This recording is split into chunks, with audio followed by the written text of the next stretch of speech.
So Bose released their QuietComfort Ultra Earbuds, and they got everything right, except for one thing. And if you've got 5 minutes, I'll tell you what that is. First off, if you thought that these earbuds looked familiar, you'd be right. They are virtually identical to the old QuietComfort earbuds. However, there are a few design tweaks that help make it better. What I like is there's a little nub that keeps the fin in place instead of letting it roll around and prevent your earbuds from charging or closing the charging case.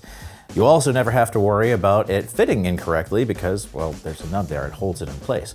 In terms of playback controls, these use a capacitive touch surface rather than a button to prevent you from pushing in your earbuds or compromising the seal. Excellent, I love this. Some people may not like it if they live in colder climes, but to that I say, I live in Canada, you're wrong. Bose finally has a higher bitrate codec in this in aptX Adaptive. If you have the Snapdragon Sound, you're going to enjoy a much better fidelity sound than you were previously if you had the older earbuds. Big win. Also, it supports Bluetooth 5.3, which, through a firmware update later, once the standard becomes more widespread, we might see certain things like low energy audio or LC3 make its debut on a Bose product. Also cool, future-proof.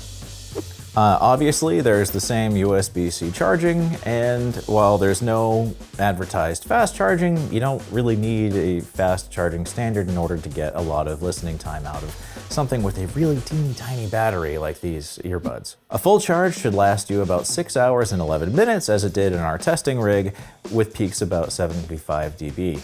As far as ANC goes, these are some of the best earbuds we've tested in a long time. You can expect to get about 30 decibels of attenuation below 500 hertz, which is really good. That means engine noise, the rumbles of your everyday life are going to be quieted by an insane degree. Now, there is a little weird cutout in between 500 hertz and 1 kilohertz, but that's really not a huge deal. A lot of that is a harmonic detail, and it's stuff that's going to be masked by your music listening anyway. The immersive audio feature sounds good on paper. In reality, I didn't much care for it. When I tried it out, it sounded a lot like I was listening to my speakers in front of me, and with the head tracking having a little bit of lag, I turned that feature off. And if I wanted to listen to my speakers, I would just do that. The feature is interesting if you're into that sort of thing, but it doesn't add a ton to the experience. Now, I was really dreading coming in today because of this next bit. These earbuds are way too bassy, and I mean by a lot. Even with the default tuning, we were unable to get a good result that had less than a 15 decibel overemphasis in the sub bass and bass. Additionally, there's a rather sharp emphasis in the highs that you'll probably want to tone down, but the 3-band equalizer is insufficient at getting that where it should be. Now, we tried using the Bose app to get a usable result, and we kind of succeeded. It's okay, but you'll find that certain kinds of content are just not very good or not very fun to be around when you're listening to these. For example, the obvious answer comes up with movie content, especially if you like Christopher Nolan movies who like to rattle your skull with bass every time somebody's not talking.